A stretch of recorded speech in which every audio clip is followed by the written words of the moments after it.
Streaming now on IWTV, DOA Pro Wrestling. Check out our schedule for all upcoming DOA events set to stream live on IWTV. Watch 30 plus DOA wrestling shows anytime on demand. Featuring Jaden, Amira, the Hammer Brothers, Drexel, Drakequan, and more.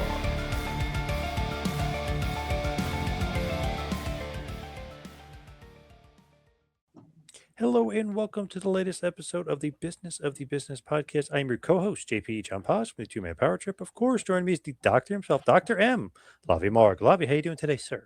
Hey, John, we're starting out the evening very interesting. We have a unique perspective, a little bit heavy in terms of the content, but very important as well. So, as for years, no matter really what year you became a wrestling fan, certainly through the late 80s into maybe the last 15 years, and we're going to talk about that.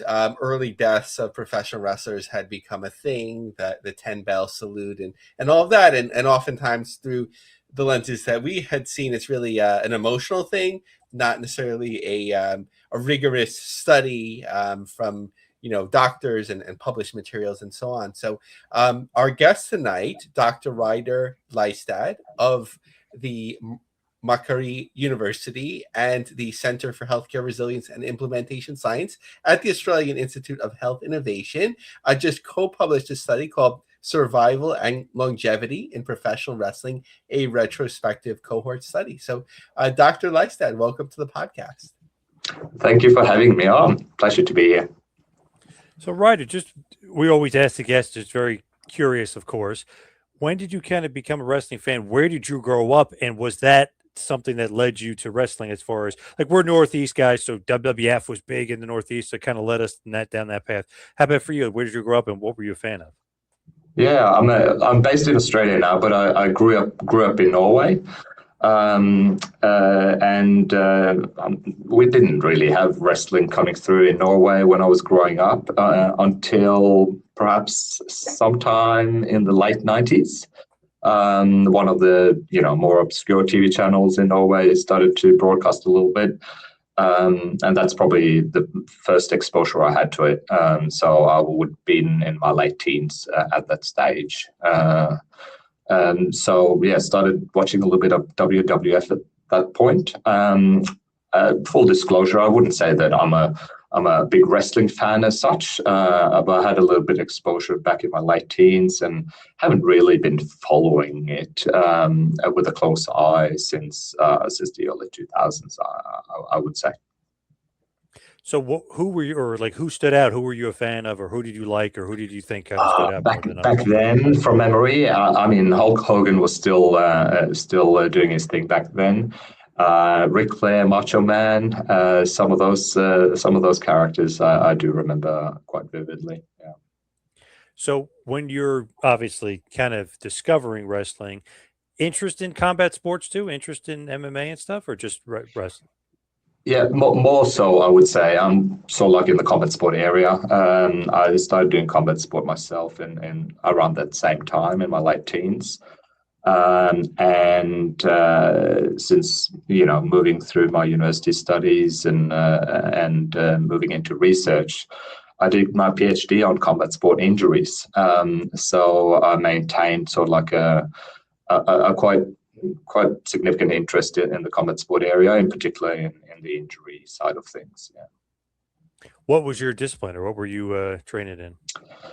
Started with Taekwondo, and I also did traditional Japanese Jiu-Jitsu, not Brazilian. I did Hapkido, another Korean martial art. And then I dabbled in a few other things like some Filipino martial arts, Kali, Eskrima, those sorts of things, as well as a little bit of capoeira. But no dabbling into wrestling, though. No pro wrestling for you. No wrestling, like Greco-Roman wrestling or pro wrestling. Neither of those were virtually non-existent back in Norway, so wasn't really exposed to that other than a little bit on TV. No soccer either, huh?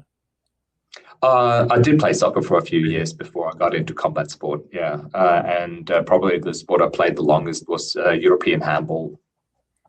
I feel like So I played that.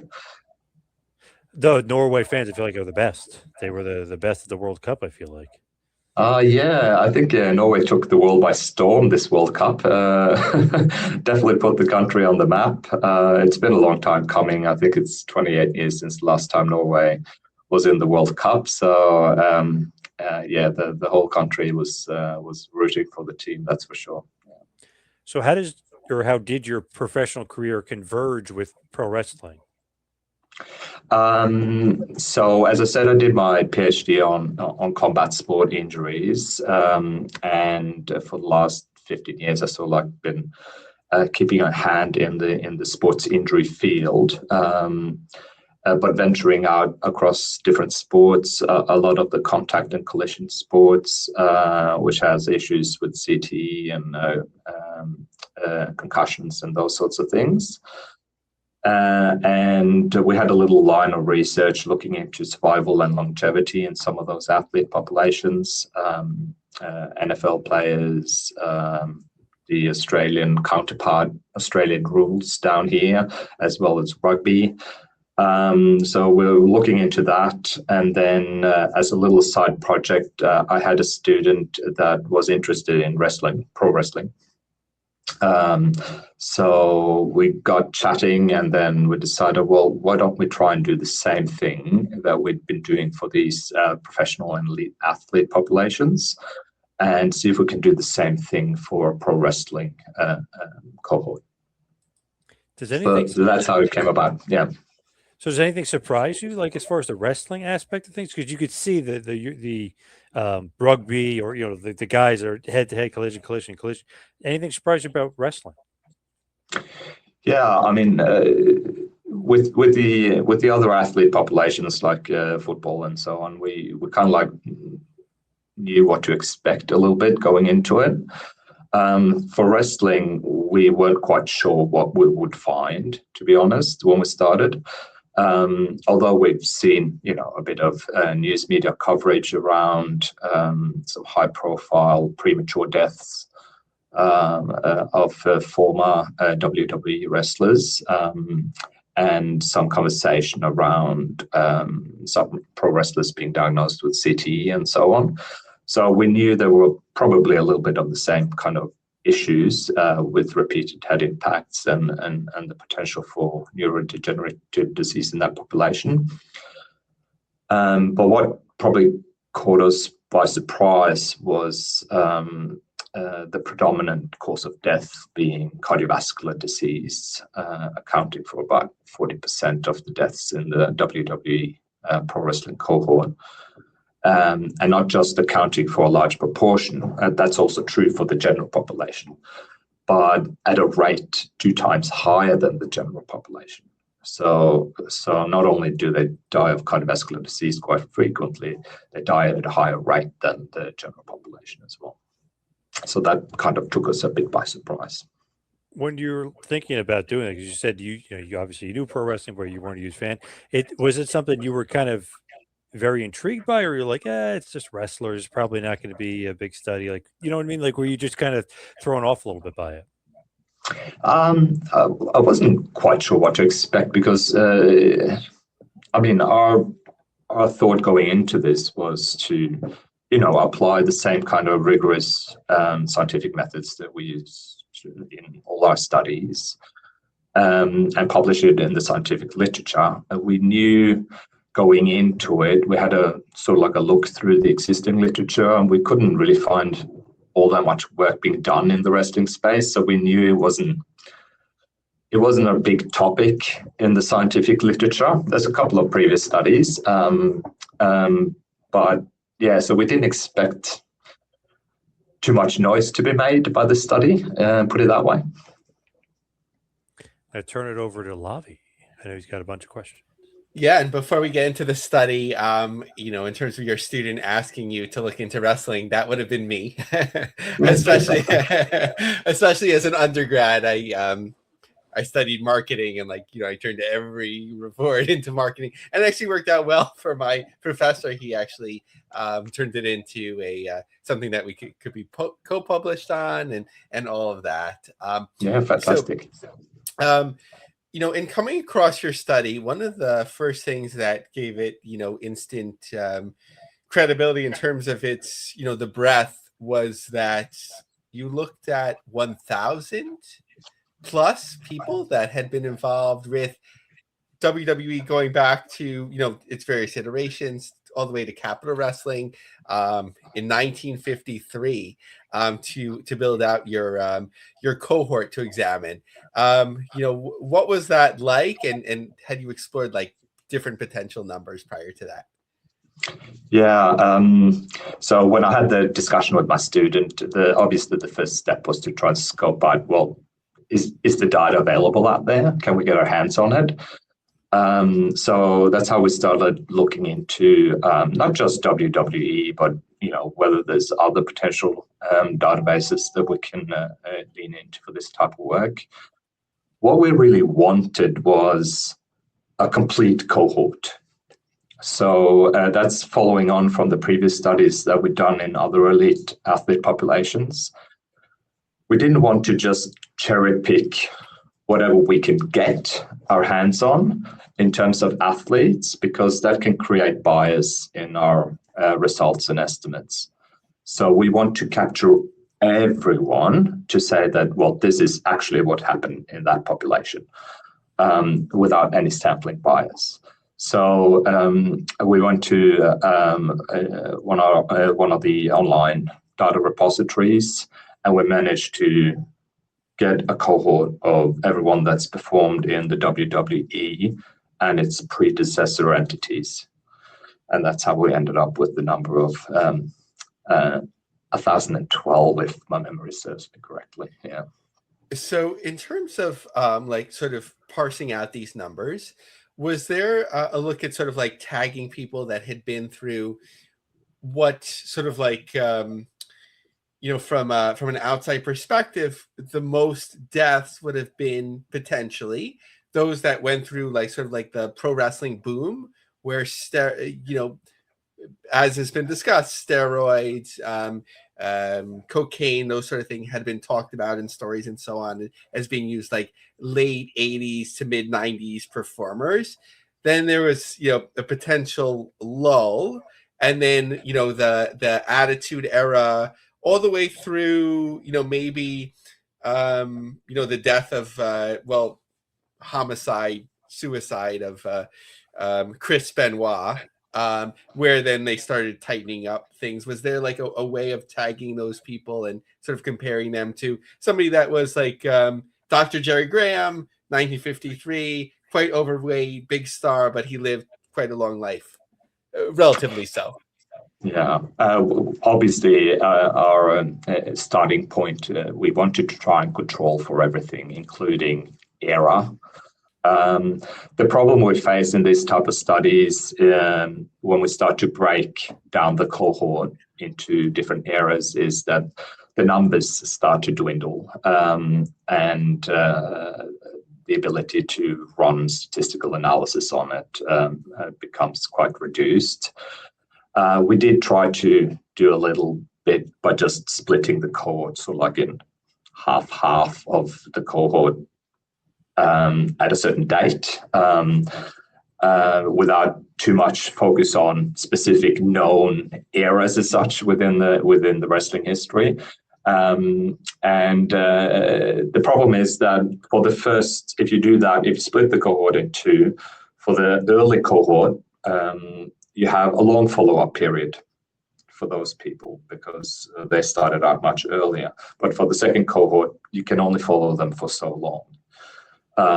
So you kind of limit yourself in how long follow-up you can look at for comparison purpose between those two eras in that case. So when we did that behind the scenes, there was no particular difference, but that difference is only comparing the first 20 years or so post debut in professional wrestling.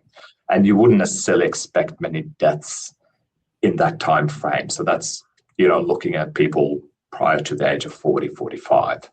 And yes, there are a couple of deaths in that time frame, but not many to make any meaningful comparisons. So unfortunately, we have to wait for the more recent eras for the participants in the most recent areas to have lived a bit longer. So another 20 years down the track, then the picture will start to emerge whether, the attitude area was a particularly bad era in terms of mortality. Too early to say. Sure. Now, in terms of cardiovascular health, was there a way of comparing it to, let's say, I would say most applicable, maybe the Australian sport you were describing before, but I would say here in America, like NFL, American football, where they're very big people, and there might have been steroid abuse at different times. Of course, this is only a male cohort. Is there something about just being bigger that might lead to earlier morbidity? Yeah, it's so we are currently looking into the NFL players. We haven't published that data yet, but there's been quite a few studies on NFL players to date. So I can talk a little bit about that. Yes, there is quite a large proportion of NFL players that are technically obese by BMI standard and body mass index standards. But, body mass index is not necessarily a good indicator of true obesity as such. But we know that NFL players do have a high rate of cardiovascular disease as well. Not as high as what we found in the professional wrestlers, but there is certainly a problem with cardiovascular disease in NFL players too. My doctorate is more on the qualitative side, and I've taken SPSS many times in past, but still the quantitative when there's a difference of X point, whatever. So can you break it down for us? Generally, like how much shorter, I guess, let me know if the language I'm using is incorrect, but like how much shorter are the lives of wrestlers that you found to general population? What can we learn from that? How much earlier do they die? I don't know if that sounds the right way of putting it. Yeah. No, it's a good question. And I would like to preface it a little bit. So we have our wrestling cohort that we're comparing to just the general population of the same age and gender. But keep in mind that people that go into wrestling are on average healthier to start off with. So if we take everything else off the table and just follow those cohorts, they should live longer. How much longer? Hard to say, but from other athlete cohorts, they should live longer, about 4 to 7 years. So that's the starting point. Is not that they should be the same. The starting point is that a fit cohort like professional wrestlers should live 4 to 7 years longer. That's the starting point. But what we found with the study was that actually lived 3 years shorter than the general population, which is potentially a life lost of, on average, 7 years or something like that, or between 7 and 10 years. And that is quite drastic, I think. It's interesting in terms of the narrative, and as I mentioned, it has thankfully slowed down as far as we can tell the last 15 years, but right there is a longer trajectory that would have to be examined. That 15% of this cohort dying actually didn't hit me as bad a number as I would have expected. I don't know. Like, it was just sort of like we just I guess so much like we have a series here called like Dark Side of the Ring, which airs on cable television. It's sort of like you're always hearing the negative and the wrestler movie or whatever it may be. That 15% just didn't seem as bad. Like, did you have any expectations going in? No, I agree. The 50% is not a statistic to lean too much into, because that has to be put into context of how long on average, you have been following these athletes up. So what are their ages?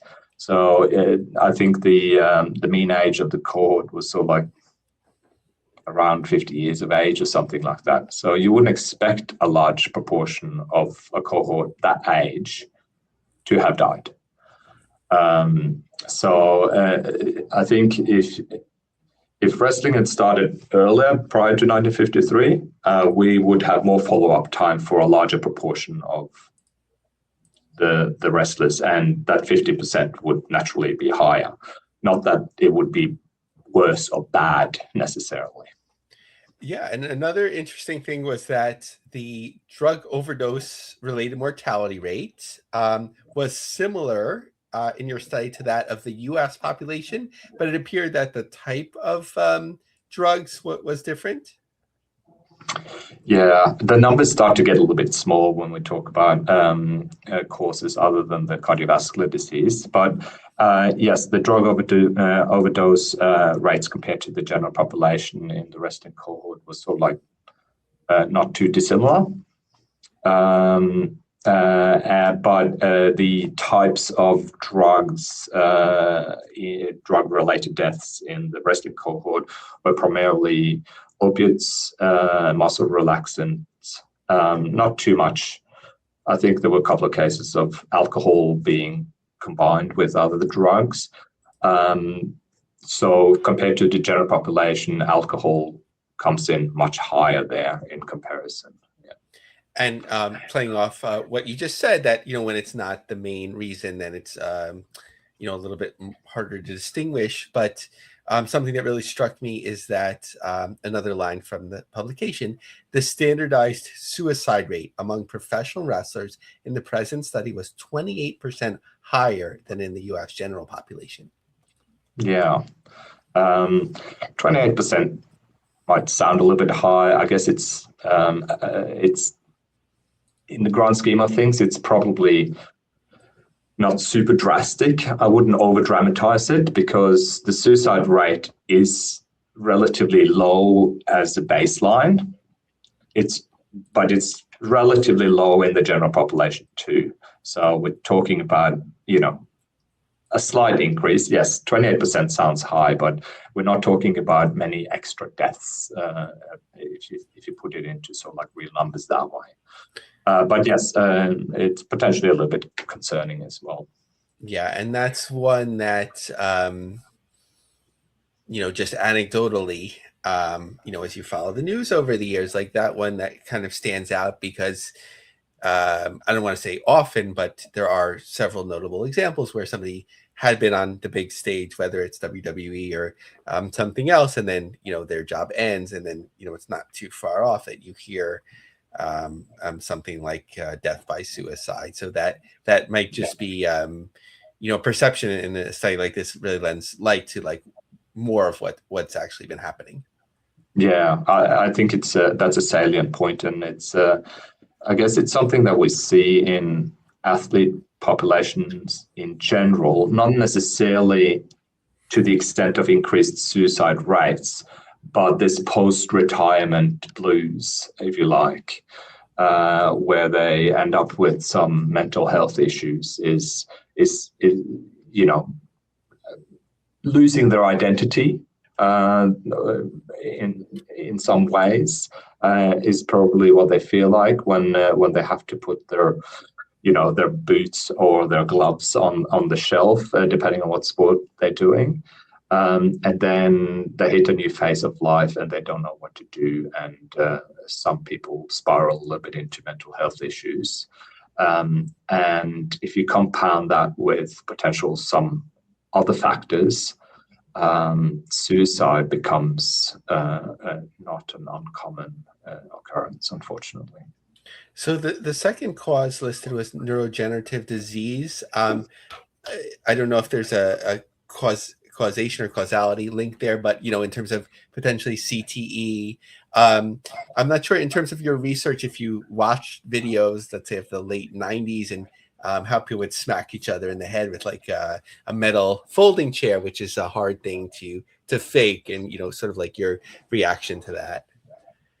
Yeah, it's the neurodegenerative disease statistics from the study does worry me quite a bit. 68% is, a significant increase. But the other thing to add to that is neurodegenerative disease as what we call the proximal cause, the ultimate cause leading to death, is probably underestimated in this study.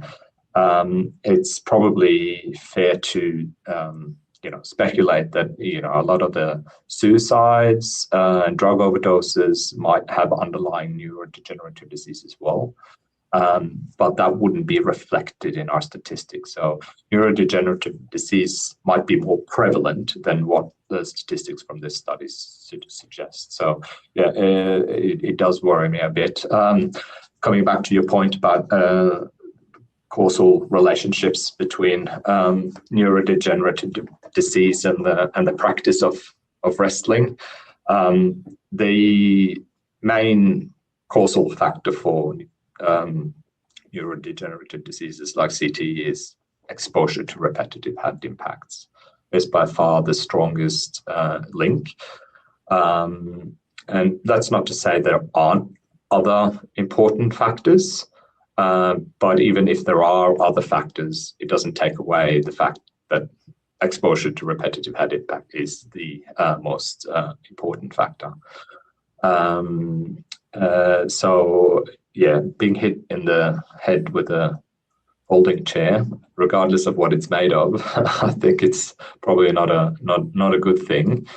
And I know there's a lot of controversy around CTE in NFL and in other sport populations, and I'm sure it's somewhat controversial in the wrestling setting too. But from a personal perspective, I don't see why it should be controversial, as being hit in the head is potentially problematic. I think that's an uncontroversial proposition. We can have a sort of like an academic debate about what's the strength of the relationship and what other causal factors might be at play and that kind of stuff. But that becomes secondary in my mind. Yeah. So I think one of the good things is that things have gotten better, and basically they have had to, right? I think the in my opinion, the Chris Benoit period and the Eddie Guerrero beforehand in a very different way. Like they were sort of like they were just so high profile, and it just couldn't be ignored. And they are a lot more careful about concussions, clearance now. As you mentioned, wellness programs. There's rehab. I'm not sure how TKO handles it, but at least in the last years under Vince McMahon, where do you see things now? And just in terms of your opinion, as opposed to necessarily, having that evidence yet, like where do you think things are? And do you think that we'll see better outcomes in the next 20, 25 years? Yeah, I think the first point you already made is that, things appears to have improved over time or in recent times. I think a lot of it rides sort of like at the back of, the story unfolding in NFL, with the first case being diagnosed, CTE case being diagnosed there in 2005, although the death was a couple of years earlier.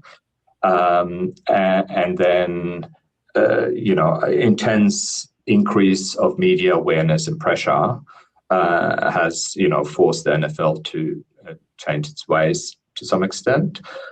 And then sort of like coming on the way behind, pro wrestling, sort of like following a little bit of the same sort of like trajectory.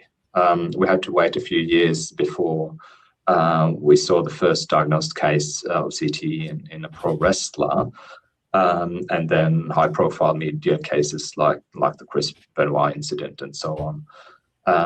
But we're kind of like following the same trajectory in many ways, and that intense media pressure is obviously a threat to the business model.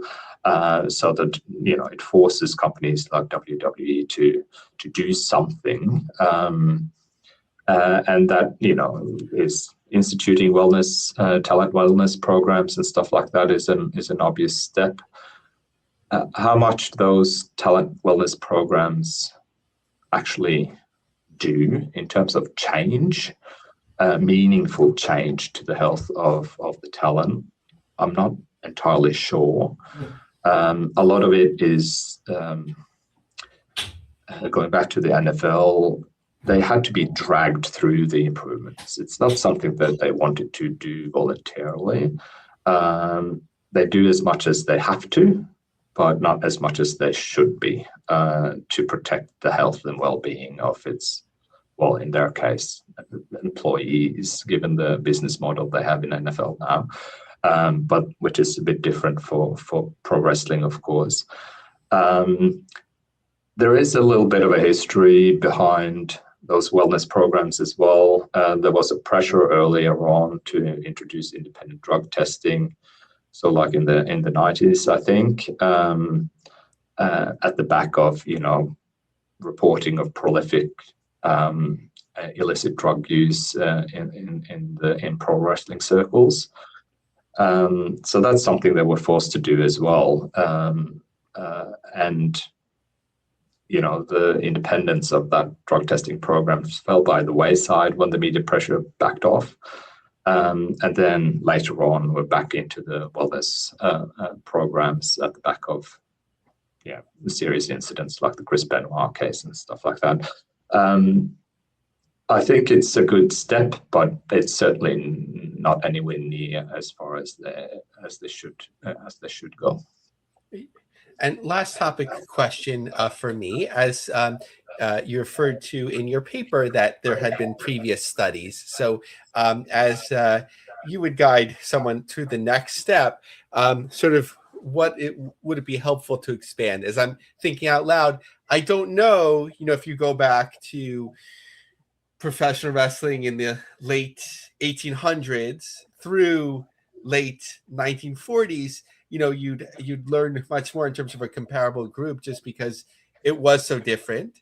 So would it be potentially saying, okay, who is a professional wrestler? Is it somebody that performs X number of times? Do they have another vocation? And then you have to factor in what are the risk cells of somebody that is a coal miner or a plumber, not to stereotype or whatever, but, there's that. Or is it those that are, major or semi-major, where is their main form of income? So today we'd have AEW. In the 90s, we'd have WCW. Previous to that, we'd have the territories, that sort of thing. So that where you had a lot of crossover, at least 5 matches. It might have been somebody at the bottom of the card for WWE. So you'd have some crossover, but you could maybe take the end to 3,000, 2,500 if you're, going back to this period. Would that be helpful? What would you want to guide someone to do next? Yeah, it's a good question. How do you find what is a professional wrestlers? What is the threshold? What is the bar? I think it's not really a debate for me to engage too much in, but I think the point to be made is around the exposure. So whether it's X number of games or whether, if they have another vocation and they just dabble in pro wrestling sort of like on the side or on weekends, the exposure is going to be different compared to someone that's doing it on a full-time basis. And even those that are doing it on a full-time basis, they might have differential levels of exposure in terms of number of matches and so on too, and number of days on the road. It's not just the exposure of the actual matches, it's the training, it's the number of days traveling on the road where all these unhealthy lifestyle habits tend to creep in terms of excess alcohol use and drug use and lack of sleep and all those sorts of things. So it's the cumulative exposure, I think, is probably where the industry needs to have a closer look. What is too much, and potentially try to match the amount of compensation remuneration in the first place, but also support structures around the talent relative to how much they are exposed to harm. I think would be sort of like a reasonable conceptual approach. And there are obviously underlying structural issues with the industry, as we kind of like allude to in our paper. Then potentially the talent is misclassified as being independent contractor instead of workers, and those sorts of things, and all that kind of like comes into play, I think. Great. Thank you so much. It's such an important study to be told, and we want to make sure that the word gets out. So let me turn it over to John. So where can everybody find and follow you and the study if they want to check it out? I guess we can put the link to the study somewhere on your podcast if that's appropriate. But yeah, it was published in a journal called Occupational Environmental Medicine, which is one of the sort of like leading journals of occupational medicine, if you like. But the full text paper might be behind a paywall, like some of these journals often do. So if some people want to read the full paper and have problem accessing, feel free to email me and I can forward you a copy privately. That's not a problem. What's your email, if you don't mind? It's reidar.lystad@nq.edu.au. And I'm just going to make a note that people can easily Google survival and longevity in professional wrestlers, a retrospective cohort study. And I believe at the BMJ journals, I believe that is the full article that is listed there. At least it's a very comprehensive abstract. But I think that's the full article. Yeah, that's right. Yeah. All right. Reidar, thank you so much for all the time today. Really appreciate it. Reidar, thank you. My pleasure. Thank you for having me on, and enjoy the rest of your night. Thank you. You too. Take care. Cheers. Bye. All right, Lavie. Now we're going to get into the news, and I know you have some news on AEW and my AEW. Yeah, I have to like reset my thinking, of course, talking about such an important, heavy topic. But Yep. I did want to take the chance. I know that I was saying like maybe we shouldn't talk about every my AEW promotion announcement because they're becoming regular. But I think it just gives us the sense to reflect back on what my AEW is at the moment and where it might be going and speculation. So I think in between news cycles, Maple Leaf Pro Wrestling, Scott D'Amore's promotion, which I believe is where recording this will soon debut on one of the TSNs in Canada, and then will be on my AEW regularly, has joined. So right now, my AEW is basically cherry picking some of the strongest buzzworthy promotions or even new promotions like Produce that fit well with their content, with the Ring of Honor content, with the AEW content, and that might be a good place to stay. It's a safe place to stay, but just wanted to kind of look at and speculate on some other things. So I posed a question, and some friends of the podcast answered it. Your thoughts on would my AEW integrating IWTV, Independent Wrestling TV, into its platform make sense? Is my AEW better served as a curator of what is considered the best content? Could a massive roll-up hurt independent wrestling? Chris, of course, of PW Ponderings, Chris GST, business side, no. My AEW doesn't gain a lot from integrating with another platform to where you now have to figure out distributing revenue to whom and how much. Could it hurt indie wrestling as a whole? Depends on the restrictions and fan perception. Romy Glazer, I wanted this for TNA Plus, which was an important reminder that TNA Plus dabbled in this a little bit. A platform is the only way to de-risk yourself from the current model, and it was the one thing differentiating from others until now. Ultimately, a spreadsheet problem. Good or bad depends on the owner. I see an amazing positioning path for AEW here. And Gerard said, I did too. Huge missed opportunity for TNA. I imagine the split made it difficult, but they could have worked something out. So before we talk more of my AEW, just wondering what you think, John. With this IWTV out there, they have 400 plus promotions, 23,000 hours of content, 11,500 events. Do you think there would be value there in my AEW just sort of like rolling it up? Yeah, Definitely. I feel like they're almost kind of doing maybe what TNA should have, almost maybe what WWE should have done. I kind of like what they're doing. I just hope that they're not going to like scoop all these things up and kind of kill the indies, if you will. Yeah, sometimes you're like, okay, it'll be all great in one platform, and then for whatever reason it ends, and you're like, uh-oh, what are we going to do now? Kind of like a Triller's been slowly sinking into the ocean or whatever for a while. Yeah. So Yep. people have had the chance to get off that ship, as far as I can tell. But speaking of Triller, what's going on with them? Yeah. So one thing though that I did want to mention with IWTV is that what they have to be careful of, John. If they were to get all this content, WWE would definitely have somebody like going through with a fine-tooth comb and finding somewhere that somebody violated copyright. Yes. Either WWE or the music, and they would just like hit them so hard with it, that it would be like, what am I even doing this for? Right. So that's one thing. So, right. Like, as you mentioned, Triller, just, a chance. Obviously GCW is one thing, but does Triller have other content still? Yes. So Awesome Championship Wrestling, which we often talk about from the Poughkeepsie perspective, is there. Primos Pro Wrestling is another on there. Extreme Fight World, Hood Slam is there. So, and Memphis Wrestling, we'll talk about a little bit later. PG-13 was on there, which is awesome. So there's something there. They owe apparently AEW money. So I don't know, if you can work something out there. But what, John, about, we were talking about like partners, right? There's New Japan World. There's Cyber Fight. Chris Harrington of AEW just congratulated TJPW on getting 100,000 subscribers. There's Stardom. What about those sort of platforms and like plugging them into my AEW? Do you think that would work?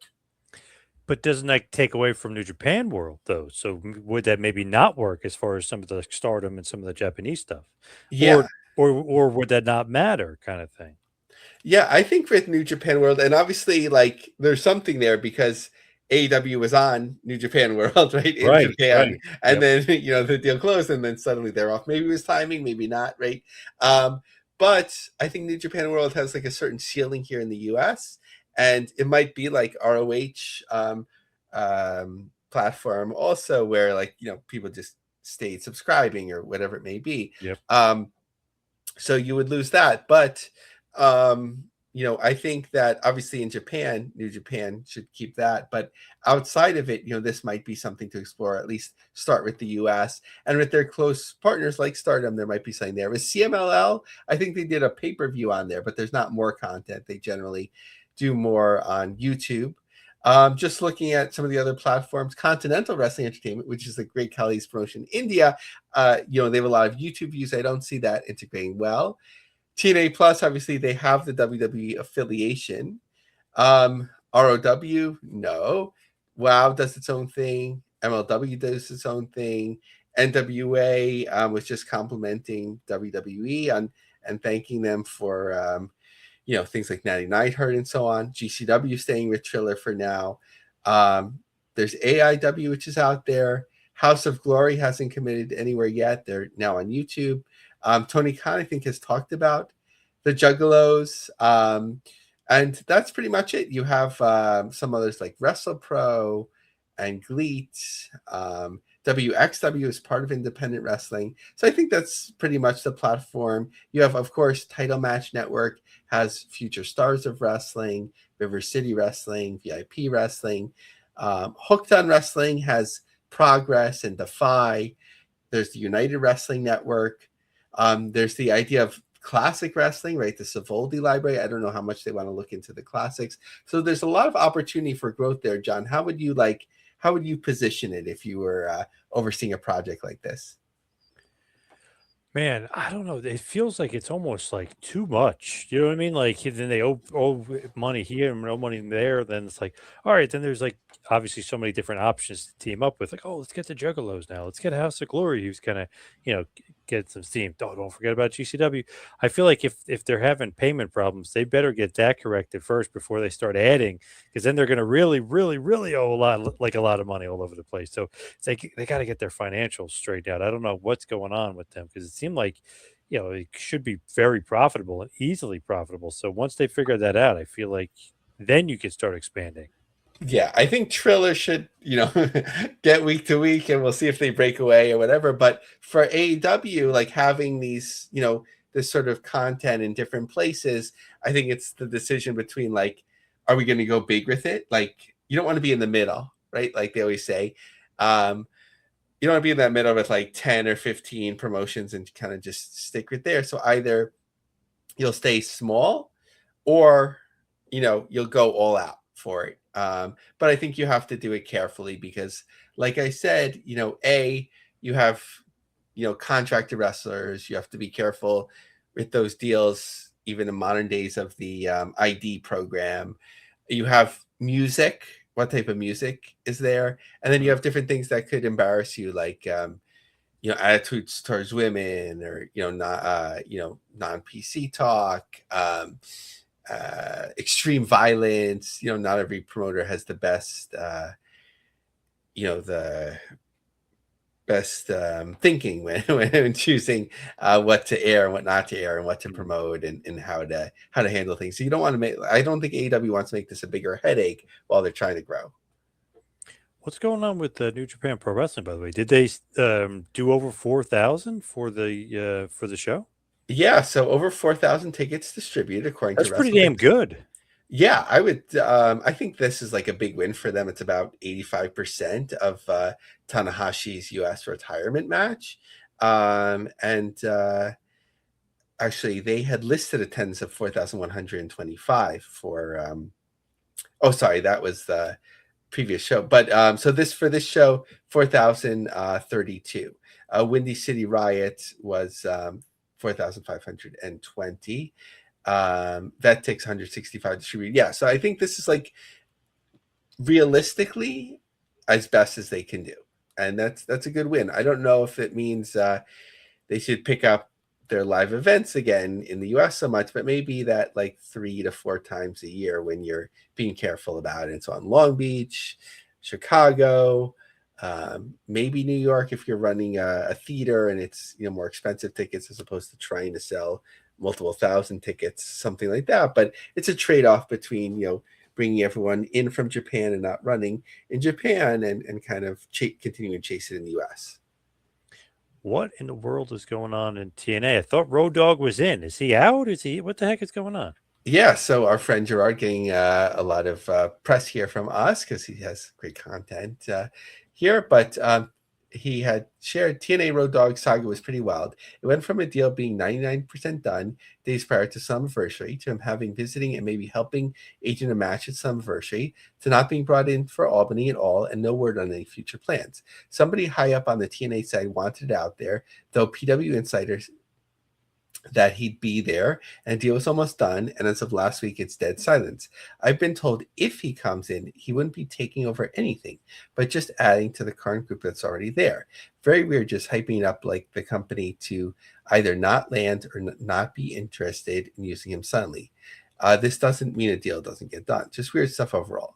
And then of course we haven't gotten ratings in a little bit. For those asking, unfortunately TNA on AMC did not make the top 100 shows for the week for the second week. This means the demo was below a 0.02 and the viewership is unknown.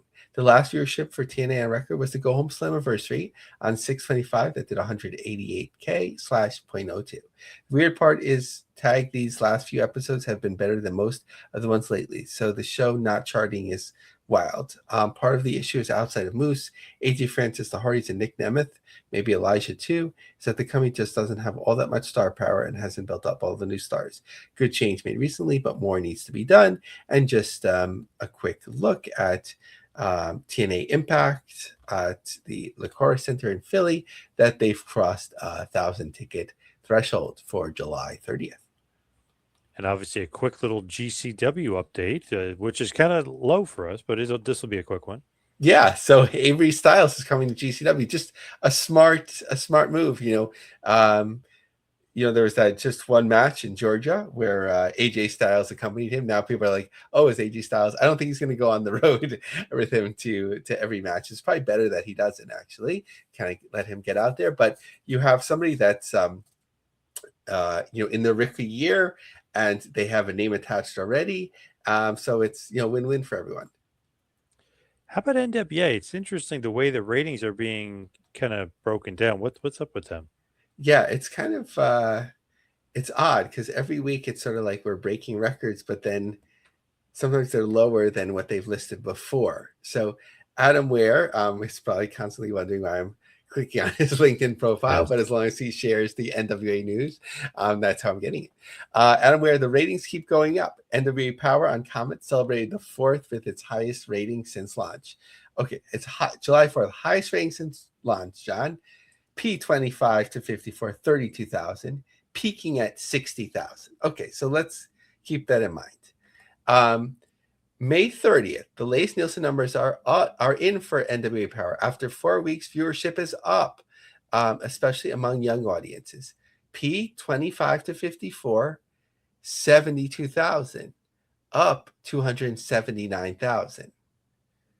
So, John, math wasn't my best subject, but I don't know what I'm missing here, right? So, 32,000 this week, and this was the highest rating, peaking at 60, unless this 72,000 was a peak, but not an average. They keep coming up with different ways, but it doesn't always, make sense. So that's that. But I think the key thing is, and the most important is that they're happy with the NWA and giving them more time and so on. Now, nice thing here, and I think this, is like a nice connection to the territories here.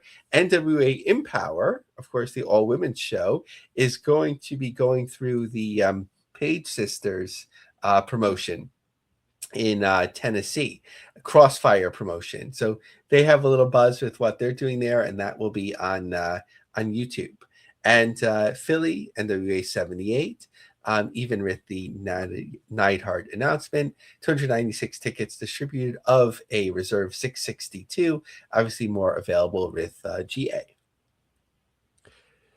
All right. So talking about MLW might get a little interesting. I know we were kind of joking around because Baron Corbin is obviously now in WWE, and that was kind of an interesting way to basically say you couldn't afford him, like with the contract dispute. But what's going on with MLW? Okay, John, and I'm sure you've seen this, but I'm just going to read this to you, and you let me know what this would mean to you if you hadn't seen it before. Okay. Yep. In case you missed it, MLW returns home to Charleston this Saturday as MLW and CMLL present Fantastica Mania USA, featuring New Japan Pro Wrestling. So what would that mean to you if they said we're coming home to Charleston this Saturday? That the show is going to be in Charleston on Saturday, like the actual physical show. Yeah. So I'm like trying to like rack my brain. I'm like, didn't they have the show? So this Fantastica Mania took place on April 12th. Their next show. Jeez. Their next show is in Charleston on September 12th. So it's confusing both ways. A, kind of like people thinking that this is a new show and maybe wanting to even buy tickets, maybe even showing up to the venue. And B, you actually have a show coming up there that you're creating confusion and not promoting. So that was my MLW note for the week. Love that. How about Maple Leaf? I feel like they've got some good buzz going on right now. Yeah, they got the Northern Rising set for October 3rd in Toronto. The old, I think it's called Manatee, right? Event Center, the ROH show. MLP has run there already. It's called the Old Maple Leaf Gardens, which gets confusing. And they got some further distribution in France on Fight Nation. They're on channel 196 there. They've been working with Fight Nation, in different forms of distribution for a while. Regional wrap-up time, your favorite. Yes. So Pro Wrestling Rebellion announced the biggest night in Indian pro wrestling is coming to the heart of India. They, booked a lot of names here. Donovan Dijak, Johnny TV, Johnny Everything, Nitro and whatever, Kanji, Big Damo, and so on. So interesting that tickets start at the U.S. equivalent of $1. And the venue seats around 3,000 people. So I'm not sure how much the most expensive tickets are, but I'd imagine that, increases so much. And this one reminds me of last time that Terry Funk went to, maybe not his last time we went to Japan, but he was in like Exploding Deathmatch, right? And he wasn't, involved in that. And people were like, why would you like to blow up a nice old man? But I don't have too much more details, but he tweeted out that Dory Funk Jr. and Atsushi Onita are coming Thanksgiving Day for the Terry Funk and Osamu Nishimuro Memorial Show. So hopefully he's not being too ambitious in the type of match that's being planned. Love that. Those two legends. Love that. Of course, got to mention here and there, maybe my favorite topic. What is going on here and what is going on there? Yeah, we talked about the ID controversies. Well, there'll be no controversy here because Reality of Wrestling is getting the ID Showcase, which is coming to Houston, and Reality of Wrestling. And that might be sort of like a way that they play it safe without anyone calling them out and kind of keeping the talent a little bit in their own sphere. As I mentioned before, John, I was just excited about this. PG-13. I haven't watched the episode yet, but they made their triumphant return to Memphis Wrestling. This and what's it called? America's Most Wanted from the TNA days, like reforming recently. That got me excited in terms of the tag teams.